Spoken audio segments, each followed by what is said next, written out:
성도 여러분 안녕하십니까? 네, 행복한 안식일입니다. 아무도 대답을 안 해주시네요. 옆에 계신 분들하고 손을 잡아주시면서 환영의 인사를 전하시기 바랍니다. 행복한 안식일입니다.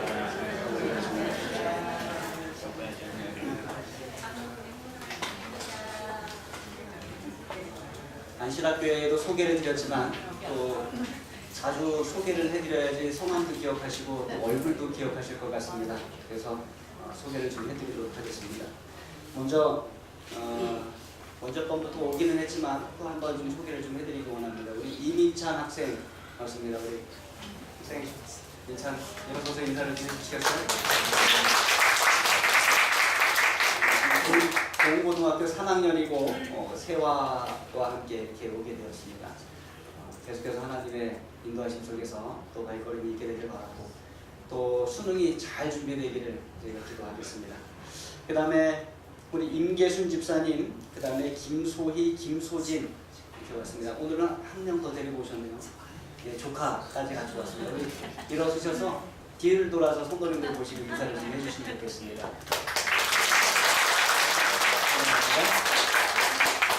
이 가정의 아빠 되신 우리 김영국 집사님은 어젯밤에 오셨었습니다. 제가 인사를 좀 못해드렸었는데 어젯밤에 오셨던 분이 이 가정의 아빠 되십니다. 둔산 학원교회에 올해는 직책을 맡고 계셔서 올해까지는 아마 둔산 학원교회를 출석하셔야 될 것 같습니다. 집이 아주 가까우세요. 김득기 집사님 사시는 3단지 있죠? 그 바로 옆에 있는 우리 3단지로 이사 오셨습니다. 그래서 늘 자주 뵙게 되길 바랍니다. 그 다음에 오늘 이제 처음 오셨던 전한철, 김귀자 집사님 부부가 오셨습니다.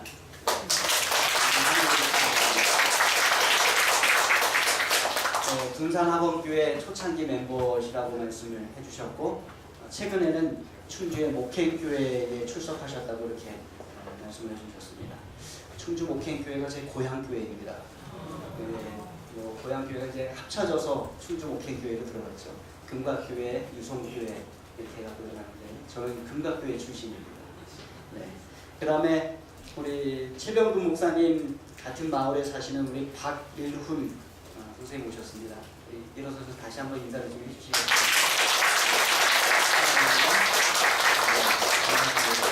계속해서 뵙게 되길 바랍니다. 놀라운 것은 어제 침례를 받으셨다고 제가 이렇게 얘기 들었고요. 또 우리 교회에 이렇게 함께 하시게 되었습니다. 참으로 감사드립니다. 그리고 오랜만에 정남덕 집사님 오셨습니다. 네.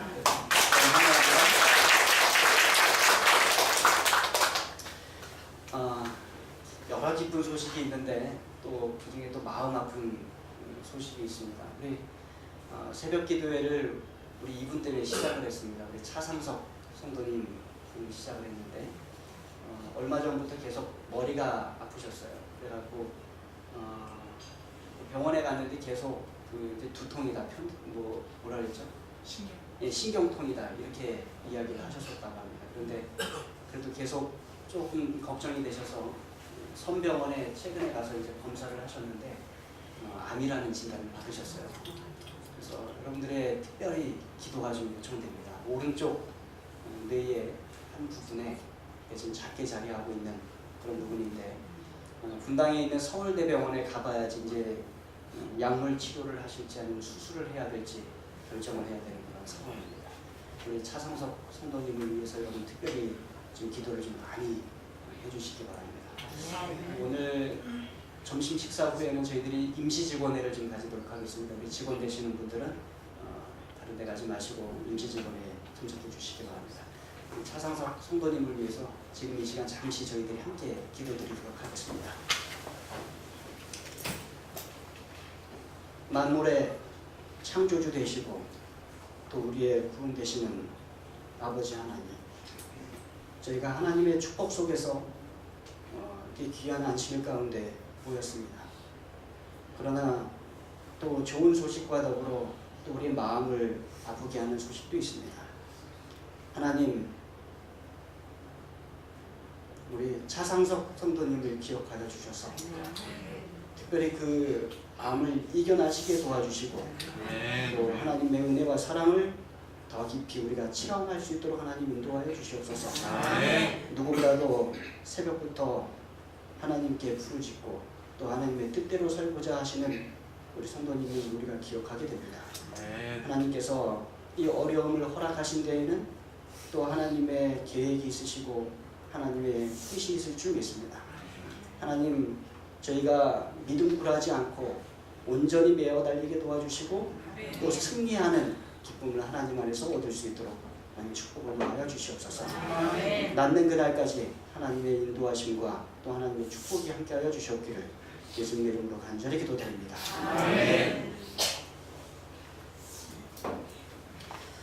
마태복음 15장 21절, 22절 있는 말씀을 다시 한번 읽도록 하겠습니다. 제가 21절 읽고 22절에 있는 말씀을 읽어주시기 바랍니다. 예수께서 거기서 나가사 두로와 시돈 지방으로 들어가시니 가난한 여자가 그 지경에서 나와서 소리지르러 이르되 주 다윗의 자손이여 나를 불쌍히 여기소서 내 딸이 흉악하게 귀신을 들려라 하되. 예수님께서 주로 갈릴리 지역에서 복음 전도를 많이 하셨습니다. 근데 한 번은 예수님께서 그 갈릴리를 떠나서 더 북쪽으로 올라가셨어요. 베니게 지역의 두로와 시돈 지방으로 올라가신 것입니다. 지도를 보시면 이렇습니다. 요 맨 밑에 보시면 그 하늘색으로 보이는 것이 갈릴리 바다, 갈릴리 호수입니다. 그것이 갈릴리 지역이에요. 그곳에서 북쪽으로 올라가면 수리아가 있고 왼쪽으로 가면 베니게 지역이 있고 거기 두로가 있습니다. 그리고 맨 해변가를 따라서 맨 위로 올라가시면 거기 시돈이 있습니다. 여기는 이스라엘 국경 밖의 지역이에요. 그러니까 이방 땅으로 예수님께서 들어가신 것입니다.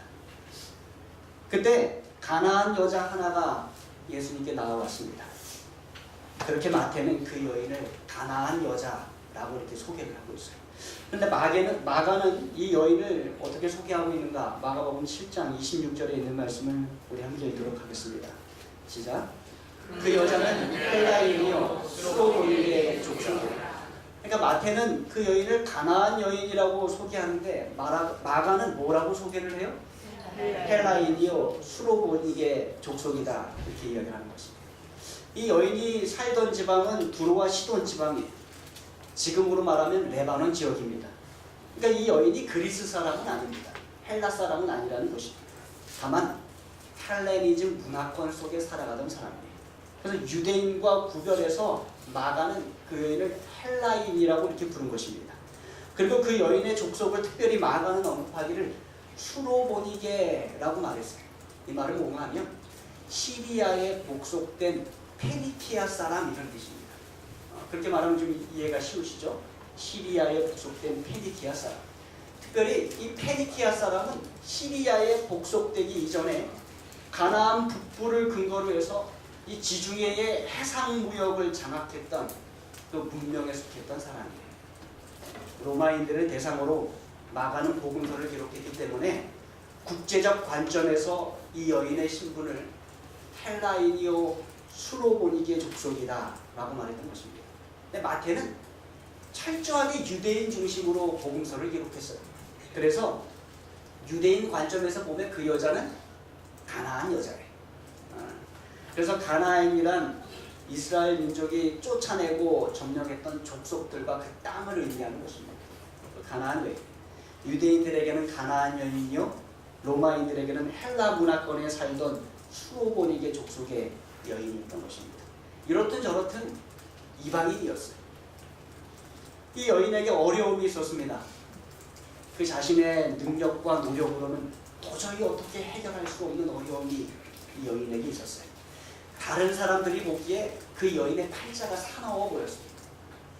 그 여인의 어려움이 무엇이었어요? 성경은 말하기를 내 딸이 흉악하게 귀신 들린 나이다. 여인의 딸이 흉악하게 귀신 들린 그런 어려움이 있었어요. 엄마가 딸을 낳아서 예쁘게 크는 것을 보는 것이 엄마의 가장 큰 즐거움입니다. 어머니는 딸에게 자신의 모든 것을 물려줘요. 자신의 음식 솜씨와 자신의 살림 솜씨와 자신이 가지고 있는 모든 것을 물려주면서 딸은 어머니로부터 어머니가 되는 법을 배웁니다. 특별히 이 수로보니게 여인은 무엇을 물려줄 수 있었을까요?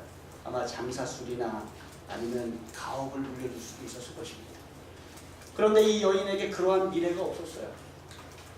인생 팔자가 사나워서 그녀에게 인생이 가져다 준 것은 그저 가슴 찢어지는 고통과 눈물로 지새는 날들 뿐이었습니다. 딸이 귀신 들렸기 때문에 그래요. 그러면 자식이 똑똑하고 재주가 있으면 부모의 어깨에 힘이 들어갑니다. 그런 자식은 부모의 영광이 돼요. 그러나 이 여인에게 딸은 수치와 이 슬픔이었어요. 딸을 돌보느라 어머니는 많은 것을 포기해야 하고 잃어버려야만 했습니다. 딸을 낳게 하기 위해서 안 해본 일이 없었어요. 그런데 아무리 애를 써도 어떻게 할 수는 없는 그 현실. 이 여인이 그 현실 앞에서 절망합니다. 그러던 차에 멀지 않은 곳 갈릴리에 유대인의 메시아 소문이 들리기 시작했습니다. 그분에게 가면 소경도 눈을 뜨고 중풍병자도 나음을 입고 물론 그분이 귀신도 쫓아낸다는 그런 소문이 들리기 시작했어요. 그분에게 가면 내 딸이 나을 수 있겠다는 소망이 생기기 시작합니다.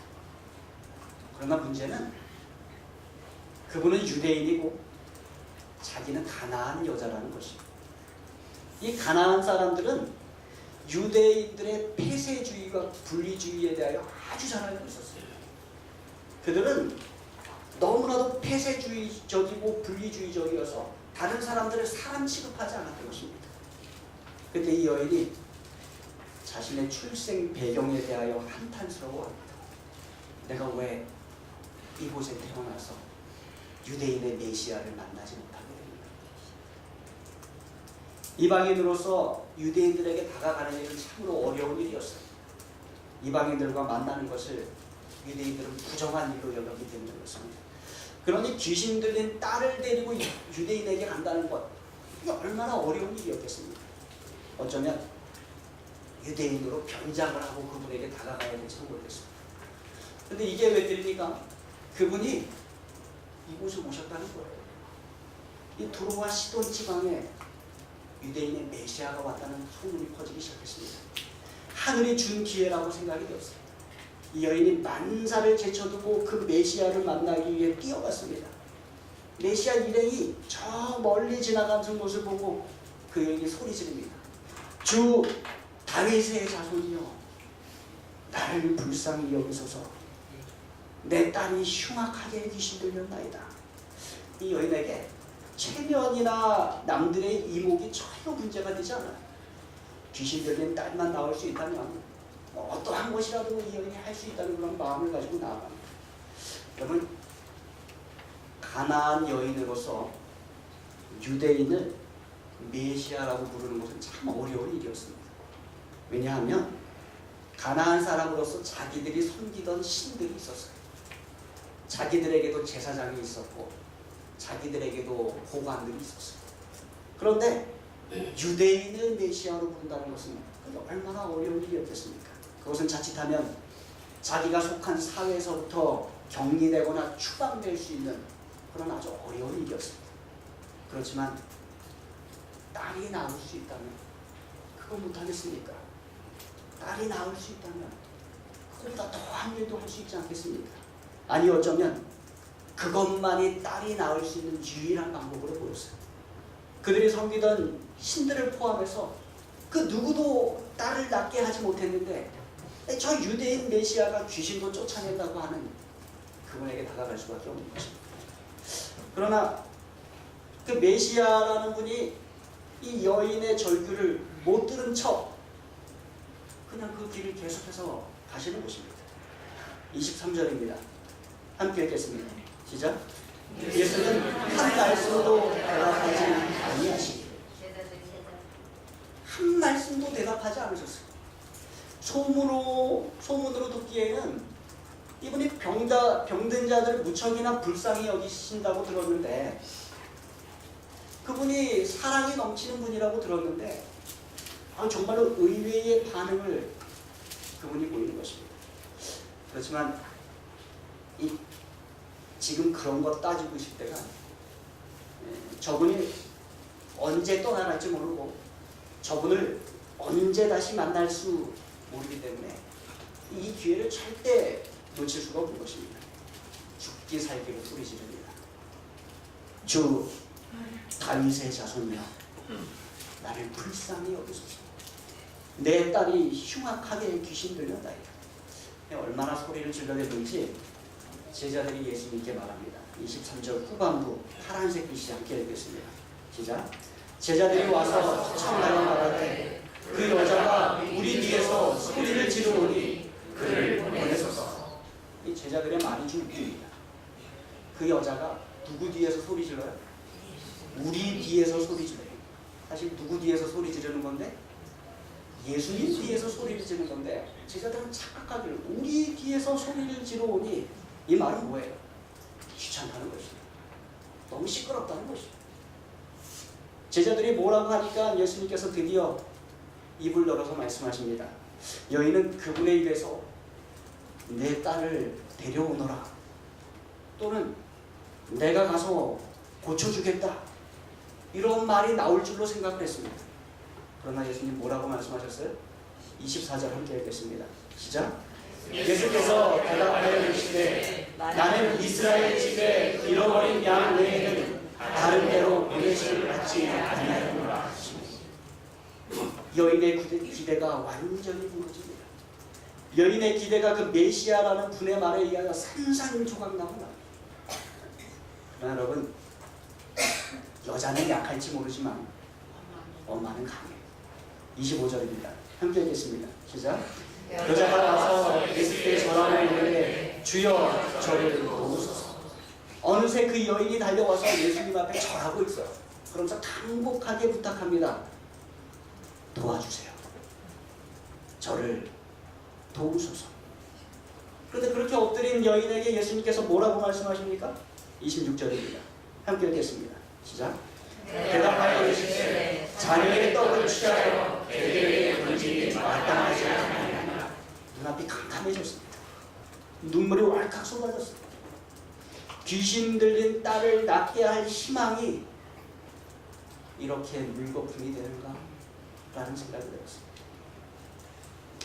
유대인들의 우월적 선민 사상이 이야기는 들었지만 이렇게 배타적이고 이렇게 강할 줄은 몰랐어요. 아무리 그렇다기로서는 어떻게 우리를 개라고 부를 수 있는가? 낙심이 클 뿐만 아니라 이 무참하게 짓밟힌 이 자존심 사이로 뭐가 끌어올라요? 이게 뭐 분노가 막 끌어오르기 시작합니다. 당장 일어나서 이 오만한 사내에게 침이라도 뱉고 욕을 하며 뺨이라도 한 대 치고 뒤돌아서 가고 싶은 마음이 굴뚝같이 일어나는 것입니다. 그러나 그 여인이 그렇게 할 수가 없어요. 다른 어떠한 곳에서도 딸을 낳게 할 수가 없었고 오직 이분만이 유일한 희망이었기 때문에 그렇습니다. 그래서 개가 아니라 벌레 취급을 당하더라도 이분의 자비를 얻을 수 있다면 이 엄마는 그것을 선택해야 하는 것입니다. 그래서 다시 머리를 조아리며 그렇게 개라고 칭하는 메시아에게 부탁을 합니다. 27절 함께 읽겠습니다. 시작. 여자가 이르되 주여 올소이다마는 개들도 제 주인의 상에서 떨어지는 부스러기를 먹나이다. 뭐라고요? 개들도 제 주인의 상에서 떨어지는 부스러기를 먹나이다. 주님 맞습니다. 나는 유대인도 아니고 주인의 자녀도 아닙니다. 그렇지만 저를 개로나마 받아주세요. 개로라도 인정해 주세요. 그래서 주인이 먹다가 떨어뜨리는 그 떨어지는 부스러기라도 내가 받아 먹게 해주십시오. 떨어지는 부스러기 은혜라도 내가 먹어서 은혜를 입도록 해주십시오. 이 절망 속에서 애원하는 여인의 눈에서 뜨거운 눈물이 흐르기 시작합니다. 시대의 소망 401페이지에는 이렇게 기록하고 있습니다. 걔는 풍성이 차려진 식탁에서 떨어지는 부스러기를 먹을 권리가 있다. 그와 같이 이스라엘에게 많은 축복이 주어졌다면 그 여인이 받을 축복 또한 있지 않겠는가? 그 여자는 개처럼 취급되었다. 그러므로 그분의 풍성하심에서 떨어지는 부스러기를 얻겠다는 개의 주장을 왜 못하겠는가? 이것이 엄마의 힘이에요. 자녀를 위하여 개가 되라면 개가 되는 거예요. 아니 그보다 더한 것이 되라고 할지라도 그렇게 할 수 있는 것. 그것이 엄마의 힘이에요. 그렇게 해서 떨어지는 부스러기를 얻겠다는 그 엄마의 간절한 믿음, 그 믿음이 역사하는 것입니다. 오늘 저는 성경학교를 준비하는 여러 선생님들의 모습을 보면서 이 본문이 떠올랐어요. 그리고 새벽 기도를 하면서 우리가 시대의 소망을 함께 읽었었는데 이 본문을 함께 읽었습니다. 그래서 자녀를 사랑하는 부모의 마음이, 그래서 그리스도께 나아가는 부모의 마음, 아무리 나 자신다 할지라도 그 은혜를 갈구하며 나아가는 그 부모의 마음이 얼마나 귀한가 하는 것입니다. 우리 교회가 설립된 이래로 처음 어린이 성경학교를 가지게 되었습니다. 모이는 시간이 여의치 않아서 지난 안식일과 오늘 안식일 두 번에 걸쳐서 오전과 오후에 이렇게 나눠서 총 4회에 걸쳐서 어린이 성경학교를 하고 있습니다. 여러분, 어린이 성경학교를 하는 우리 교회의 모든 성도님들의 마음이 이 엄마의 마음과 같이 되기를 간절히 바랍니다.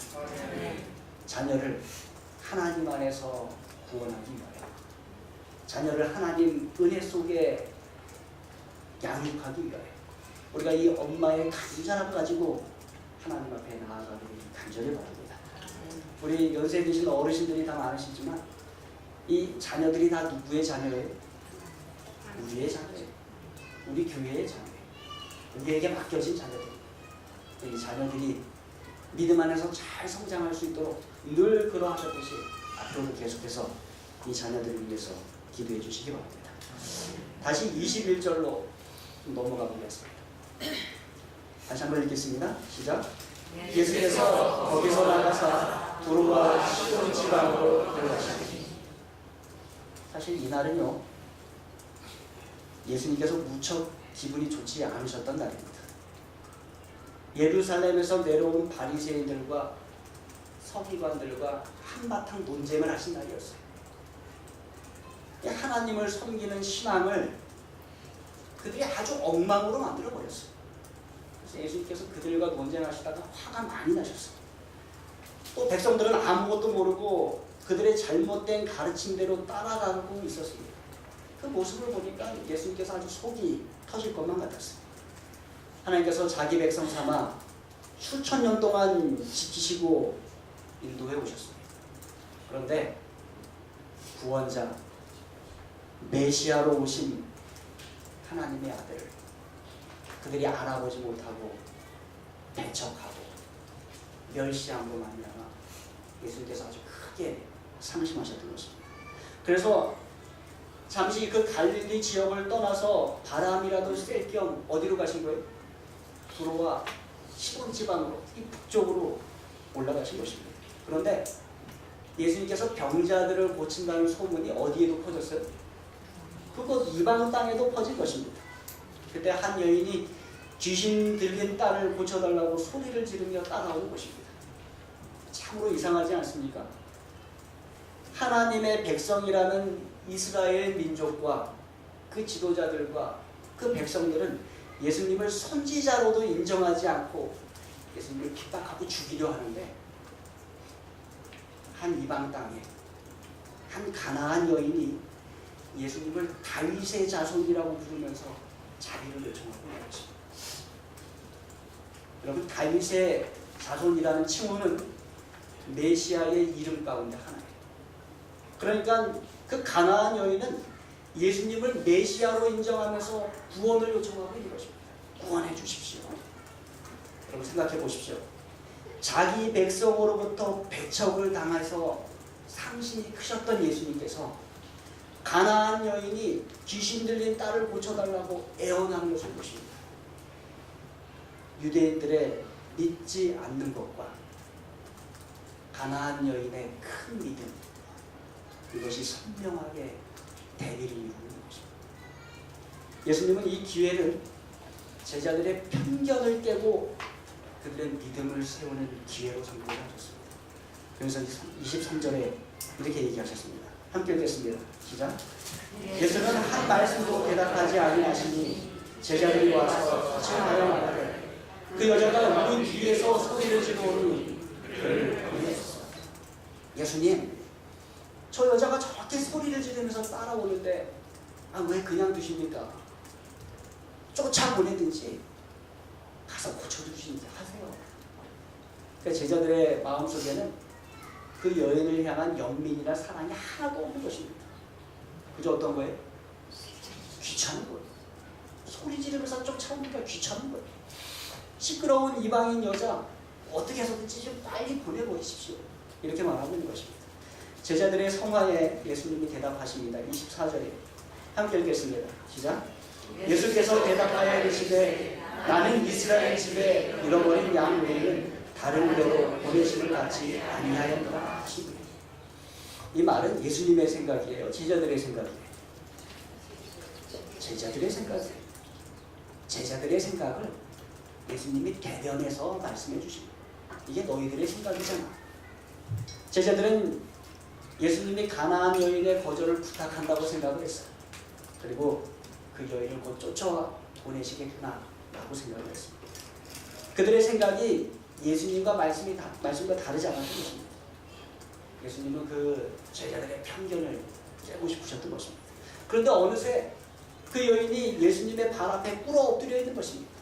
그리고는 딸을 고쳐달라고 애원하고 있는 것입니다.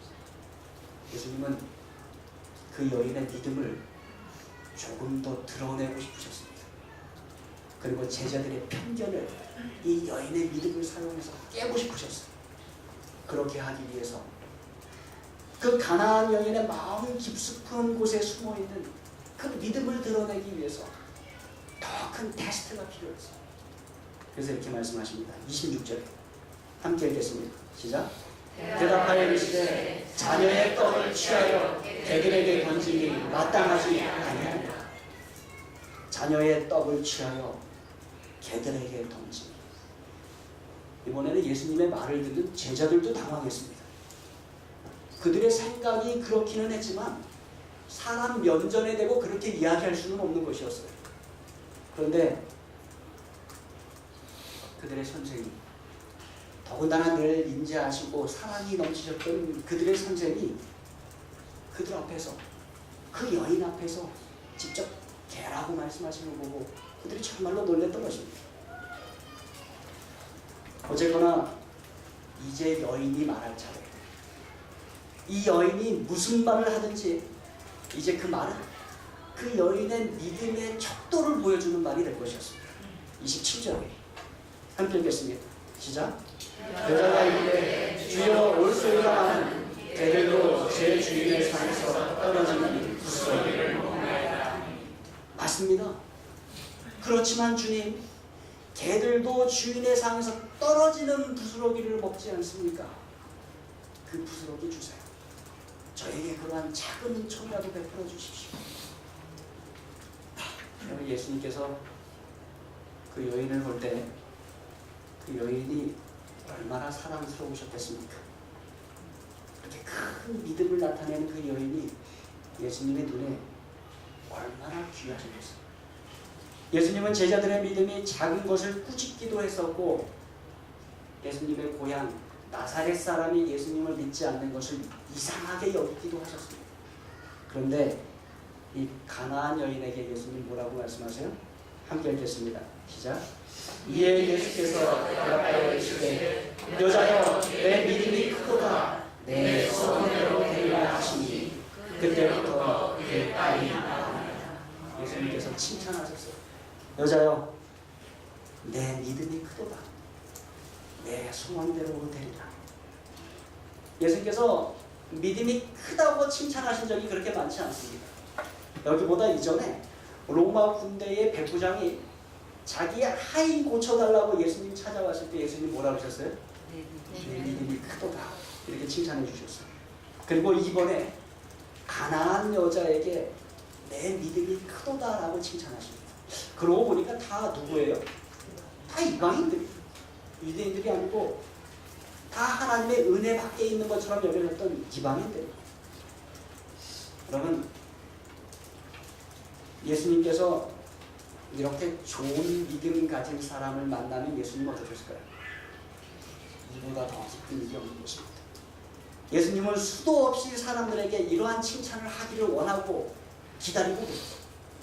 그런데 그러한 칭찬을 받는 사람들은 백부장이 가난한 여인들, 다 이방인들 가운데서 나왔다는 것입니다. 믿지 않는 하나님의 백성들로 인해 오히려 상심하셨던 예수님은 이 가난한 여인의 믿음의 말로 말미암아 큰 위로와 위안을 얻으셨어요. 여러분, 예수님께서 이러한 사람을 위해서 이 땅에 오신 건 아닙니까? 우리의 믿음이 오늘 말씀 속에서 더 커지고 더 풍성하게 되기를 간절히 바랍니다. 그 여인에게 팔자가 너무나도 사나웠어요. 그 모진 팔자가 그 여인의 인생을 아주 짓누르는 것처럼 보였습니다. 그러나 여러분, 궁극적으로 그 여인의 인생을 좌우한 것은 그 여인의 팔자가 아니라 그 여인의 믿음이었음을 여러분 기억하시기 바랍니다. 여러분, 사람들은 아무리 애를 써도 어찌할 수 없는 것을 팔자라고 이야기해요. 그러나 믿는 자에게는 능치 못할 일이 없음을 여러분 기억하시기 바랍니다. 사도 바울이 이야기합니다. 함께 읽겠습니다. 시작. 내게 능력 주시는 자 안에서 내가 모든 것을 할 수 있느니라. 여러분, 사도 바울이 이 편지서를 기록할 때 어디에 있었어요? 감옥에 있었어요. 감옥에 있으면서 말합니다. 내게 능력 주시는 자 안에서 내가 모든 것을 할 수 있느니라. 꼭 여러분의 삶 가운데 정말로 어쩔 수 없는 팔자처럼 우리의 삶을 짓누르고 있는 것이 있습니까? 여러분이 할 수 있는 것은 아무것도 없는 것처럼 절망적인 상황처럼 여겨지는 것이 있습니까? 여러분, 그 인생 팔자를 이겨낼 수 있는 것이 오직 믿음임을 여러분 기억하시기 바랍니다. 이 땅에 인간으로 오셔서 때때로 우리 주님도 낙심하시고 힘들어하실 때가 있었어요. 그러나 주님은 그렇게 주저앉지 않으셨습니다. 헤롯의 지명수배를 피해 사역을 멈추고 잠적하셨다가 예수님은 오히려 더 많은 사람들을 고치시면서 힘을 얻으시며 돌아오셨어요. 이번에는 상처 입은 마음을 달래기 위해서 북쪽으로 가셨다가 한 가난한 여인의 믿음을 보고 위로로 돌아오셨음을 여러분 기억하시기 바랍니다. 우리도 절망과 낙심에서 빠져나오십시다. 거친 표현으로 다 때려치우고 끝내버리고 싶다라는 생각이 들 때 우리 주님을 기억하시게 되길 간절히 바랍니다. 이 가난한 여인의 믿음을 기억하시게 되길 간절히 바랍니다. 필사적으로 주님께 나와왔다. 그래서 주님께 내 믿음이 크도다라는 약속의 말씀을 드렸던 가난한 여인과 같이 되길 간절히 바랍니다. 여러분, 그 여인은 은혜를 간구하며 나왔지만 우리 예수님께는 그러한 그 여인의 믿음이 이 폭염 날씨에 아주 차가운 냉수와 같이 시원한 믿음이었음을 여러분 기억하시기 바랍니다. 우리 하나님께서, 우리 예수님께서는 저와 여러분의 믿음을 통하여 기뻐하시는 여러분 기억하시기 바랍니다. 우리의 삶에 때때로 어려운 그림자가 드리워질 수 있어요. 이 여인의 삶에 딸이 그러했듯이 어려운 그림자가 우리 삶에 드리워질 수 있습니다. 그때마다 우리 주님께서 은혜 베푸심으로 우리의 상처를 치유할 수 있음을 기억하시고 그 앞에 나아가기를 간절히 바랍니다. 예수님 재림하시는 그날까지 저와 여러분의 믿음의 역사가 계속되길 바라면서 이 말씀 마치겠습니다.